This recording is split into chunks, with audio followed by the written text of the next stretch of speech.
Ang lahat ay nagsimula nung araw na yon. Second year na ako pumasok sa Todo High School. Parang wala lang. Parang ordinaryong eskwelahan. Ang naaalala ko noon, parang umuulan ng mga bulaklak. Ang daming nahuhulog, nasa sahig ng buong campus.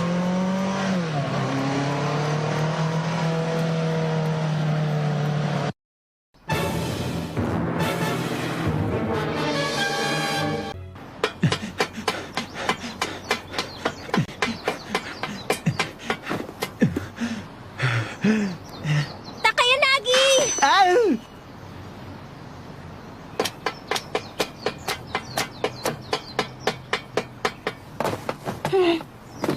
Pasensya na po kayo sa akin. Pinaghintay ko kayo. Late ka na, ah! Pasensya na kayo. Ang tagal-tagal kasi nung guidance counselor namin. Siya nga pala, andyan na ba siya? Yung pinakahihintay nating bagong miyembro? Nasaan yung kapatid ninyo? Excited na ako makilala siya. Ano ba ugali niya? Malakas ba siya katulad mo, Master? Kung ako ang tatanungin mo, marami pa siyang kailangang matutunan. Ito ba ang Todo High School? Dito ba tayo maglalaro?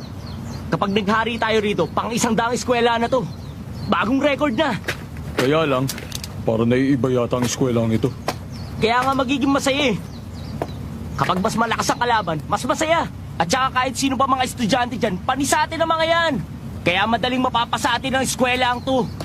Ah, ganun po ba? Teka, maganda rin ba siya katulad nyo? Maganda bang kapatid niyo? Maganda? Maganda rin naman siguro, pero tandaan mo, bata pa yun. Nene pa ba? Wala tayong sasantuhin. Uubusin natin silang lahat. Pati na yung maliit na bata, nakadadaan lang. Oo, kasama yun.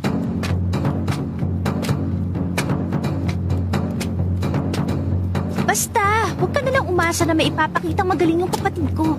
Kahapon nga tumutulo pa ang laway niya sa bibig nung natutulog siya. Ganun ba?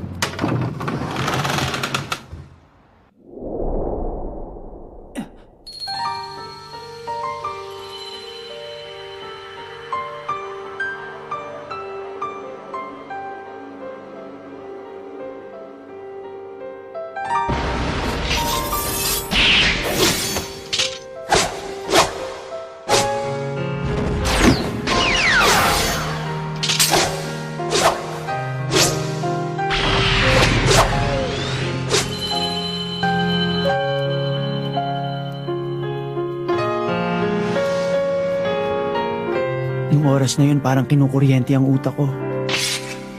At parang tinutusok ng mga aspili ang buong katawan ko. Nakaramdam ako ng ginaw. Parang pinipiga ang puso ko at bigla na lang itong sumabog. Ang galing niya. Sa oras na yun, biglang tumigil ang puso ko. Nang makita ko ng mga mata niya, hindi ako makagalaw. Nakita mo ba si Dating gawi, alam mo na ang unahin. Bon Reyes? Di na naman Oo. pumasok. Simulan natin ang third year. Simula sa klase A. Tapos sunod-sunod na yon. Ha? O ate, ikaw pala. Papakilala ko siya sa'yo. Siya si Masataka Takayanagi. Second year. Nakakataas siya sa'yo. Ah, ako si Aya Natsume. Kinagagala ko makilala kayo. Oy, magsalita ka naman dyan, Takayanagi. Ako rin. Nagagalak ako. O sige, total first pa lang naman ngayon. Bukas na lang natin uumpisa ng practice natin. Bilang isang welcoming party natin, magpunta tayo sa karaoke bar mamaya. Sige, masaya yan. Teka ate, alis lang ako. Magsha-shower lang ako. Ako din. Aray! Master! Ang sakit doon, pabigla-bigla kayo.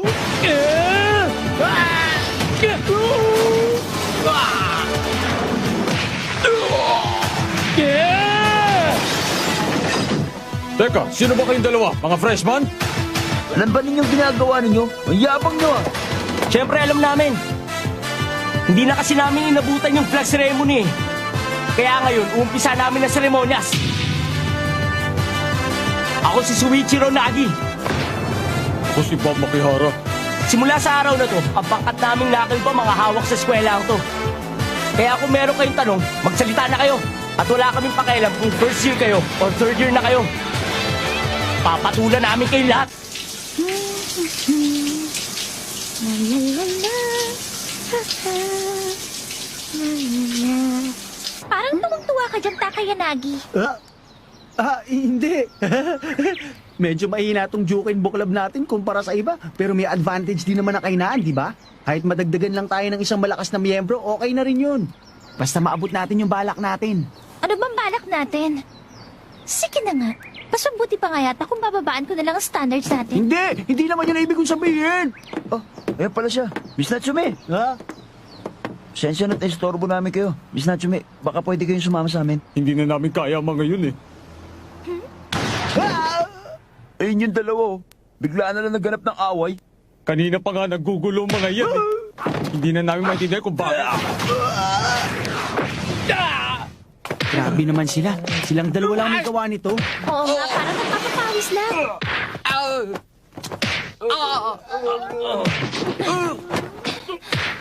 Mga bata, ang balita ko malakas na malakas kayong dalawa. Pero oras na para itigil nyo na yan. Kapag hindi nyo tinigil yung ginagawa nyo, mapipilitan akong labanan kayo. Sinasabi ko na, ha? Malakas akong babae. Bob, may malita bata dito na parang matanda kung magsalita at hinahamon tayo. Paano to? Papatula ko ba to, ha? Mamalay ko. Anong maliit na bata? 17 na ako, no? O sige. Kung naiilang kayong labanan ako dahil mukha akong bata, ipapakita ko sa inyo ang totoong anyo ko. Ha? Ha?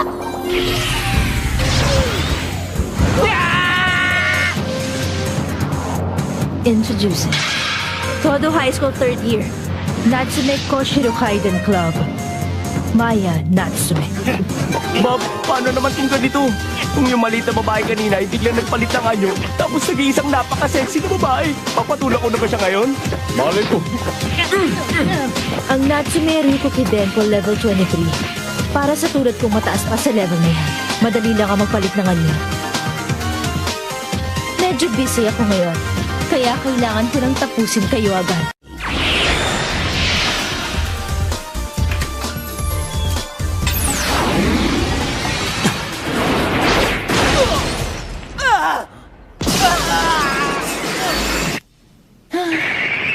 Naloko na. Napalakas yata. Lagot. Huwag niyo siyang alalahanin. Kahit bumagsak siya galing sa mataas na lugar, hindi siya masasaktan ng ganun-ganun lang. Hindi naman yun eh. Hindi naman siya ang inaalala ko. Kasi, dun yata siya bumagsak sa... Kainis talaga. Bigla akong hinataw ng babaeng yun. Ano ba to?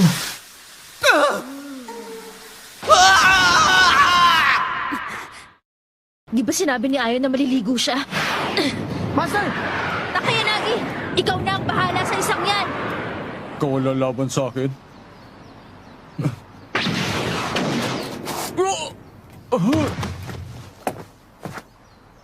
Ang bilis. Anong ginawa niya? Tama na. Tigil mo na yan.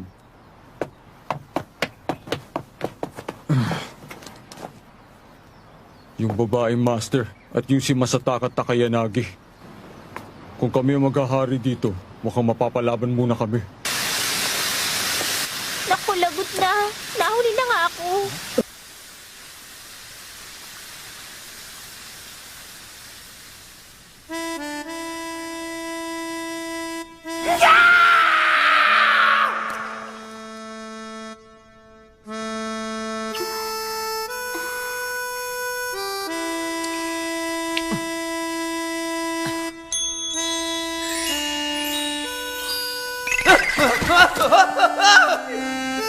Anong pangalan mo? Ako si Aya Natsume. Estudyante ako dito. Kilala mo na ako. Kaya pakasalan mo na ako.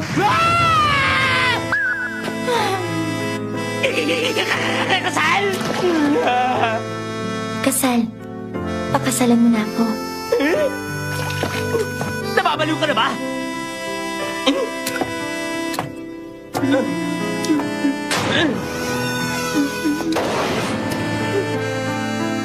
Diyan ka na!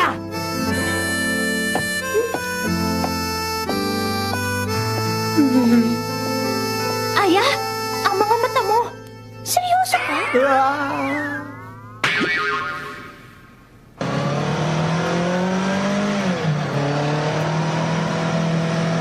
ka ba? Sabi mo kanina, tatapusin natin sila lahat. Tumigil ka nga! Nakita mo naman ang daming mga pakialamero kanini. Yun pala ang sikat at pinag-uusapan todo high school. Mukhang sasaya nga tayo sa eskwelahang yun. Tama ka. Hajime Tanaka, Present! Taro Tsurika, Present! Shuichiro Nagi. Present! Pabuti na lang at hindi kami magkaparehong section ng makulit na babaeng yun. Napakakulit naman kasi ng babaeng yun eh.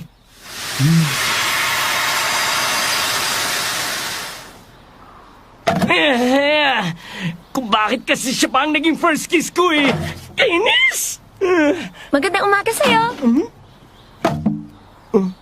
Ngayon ko lang nalaman na Shuichiro Nagi pala ang pangalan mo. Ang ganda ng pangalan mo. Ano ba yung ginagawa mo? Bakit nasa bintana ka ha? Actually, nandito ako dahil pinaghanda kita ng panangalian, Shuichiro Nagi. Ayan, sigurado mag-enjoy ka dyan. Ah! Ayoko! Bakit, Shuichiro?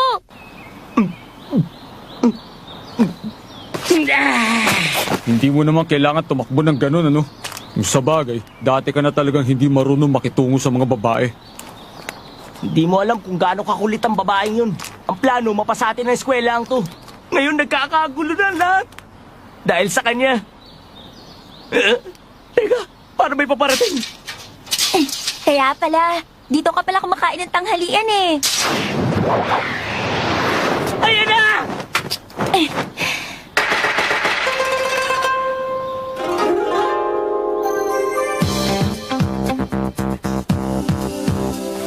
Ayan, kain na. Kung gusto rin makikain ng kaibigan mo, pwede rin. Ah, ano ka ba? Hindi mo ba talaga ako titigilan, ha? At saka bakit nakakimono ka pa? Para saan ba yan? Bakit? Anong masama dito? Eto, sige na, Shuichiro. Hindi! Ayoko! Shuichiro naman, sige na naman.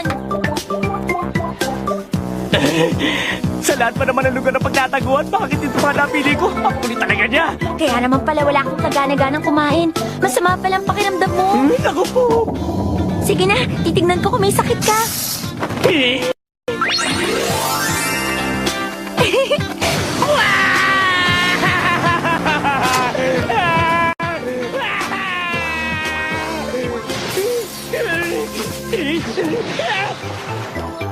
Shuichiro, bakit ba?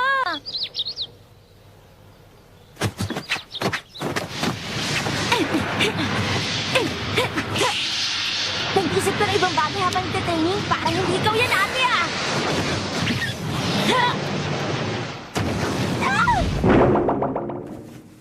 Masyado pang kulang ang kaalaman mo para matalo ako. Aray ko! Teka nga, Aya. Seryoso ka ba talaga? Ang sama mo naman. Alam ko namang hindi pa ako kasing galing mo sa martial arts, ate. Hindi yun ang tinutukoy ko. Ah? Ang mga babae sa angkan ng Natsume ay obligadong magpakasal sa mga lalaki na nakakita na sa katawan nila. Kaya lang, ang tradisyon na yun lagpas 100 taon na yata. Hindi na kailangan sundin yun sa panahong ito. Pero ang balita ko sa ganitong tradisyon nag-asawa si nanay at lola. Kung ganon, Aya! wag na, ayos lang ako. Wag ka mag-alala. Pero sa totoo lang, hindi naman dahil doon, no? Alam mo, nung unang makita ko siya, parang iniga ang puso ko. A small twitch in my heart. And this charge raced through me. Yun! Kakaibang pakiramdam. Ano ka mo? Paano ba? Ano nga ba ang tawag doon? Parang kapalaran. Gano'n na nga. Oo, sadyang mapagbiro ang kapalaran. Manang, ginisang toko na may itlog. O sige. Nalanta ng bulaklak pero panibagong bulaklak naman ang tumubo sa paligid ng campus. Parang pag-ibig na nawala pero biglang pinalitan ng iba. Pero para sa akin, napaka-boring ng buhay na yun. Parang parehas ng mga pangyayari na paulit-ulit na lang. Parating na naman ang kamalasan.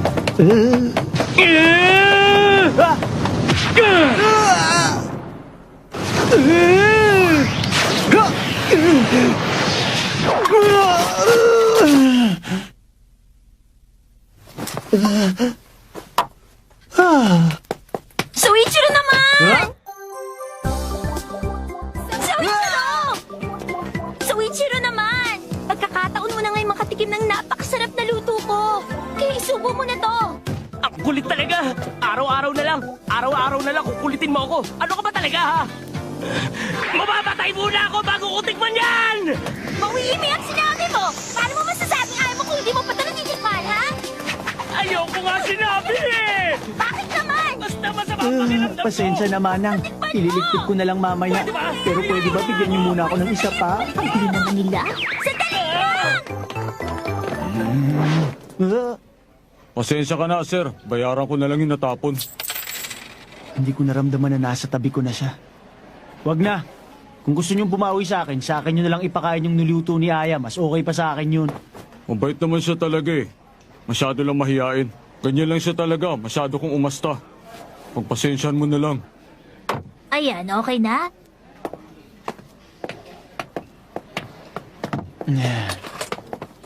Kung meron ka pang sasabihin, pakibilisan na lang. Gutom na ako at gusto ko nang kainin to.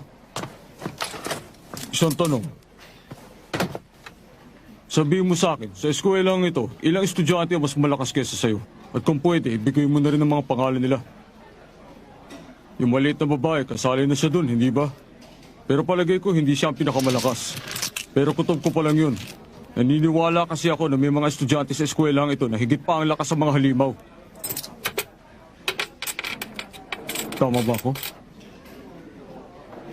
Bago ka pa dumating dito sa Todo High School, alam mo nang tungkol sa bagay na to, hindi ba? Hindi, may mga narinig lang akong chismis. Ang dating pangalan ng eskwelang ito ay Tobojuku, noong Edo era. Naglaho ang dating eskwelahan kasama ang Bakuhan Martial Arts. Tinayo ang eskwelang ito para muling buhayin yun. Minana ng Todo High School ang martial arts ng Tobojuku. Tsaka, nagbibigay galang ang eskwelang ito sa mga sinaunang martial arts. Marami talaga mga malakas na tao rito. Pero, sino ang pinakamalakas dito? Ha? Anong gagawin mo kung sasabihin ko? Eh di lalabanan! Kaya nga kami nandito eh. O Nagi, sumuko na ba sa wakas yung babae? Siguro nga. Alam nyo, walang pakialam ang mga tao dito sa mga tao na gustong maghari-harian na tulad ninyo. Nagaanap kayo ng mga tao na walang gusto kundi makipag-away, hindi ba? Natumbok mo. Ganyan ang mga hinahanap namin. Mga tao na masarap labanan. Nagkakaintindihan na ba tayo? Hindi na namin kailangan malaman kung sino sila. Basta makakita kami na malakas, lalabanan namin. Ganun lang kasimple yun. Ngayon lang ako nakaramdam ng ganon. Mali ang dahilan ng dalawang ito sa pakikipaglaban nila. Ah, siya nga pala. May utang pa nga pala ako sa'yo, no? Babayaran ko na. Wala ka namang utang sa akin. Hindi ba dun ka kay Maya may utang? Huwag ka na magtago sa likod ng babaeng yun. Tuwag.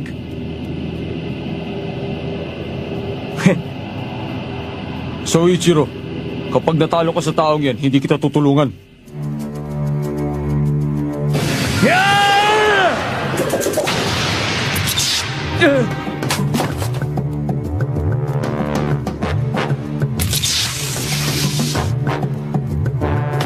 Paano nangyari yun? Napigilan ng chopsticks ang tira ko. Nag-uumpisa na sila! Huwag, Soichiro! Ang dalawang ito, hindi sila mga simpleng maton. Nagkamali yata ako ng pagkakakilala sa kanila. Haka! Sotoso!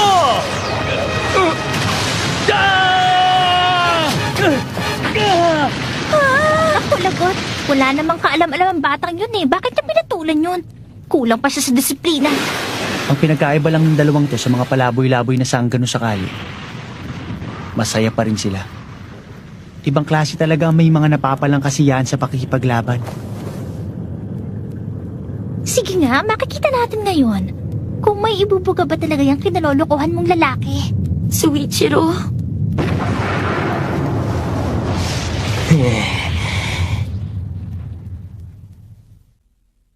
I stay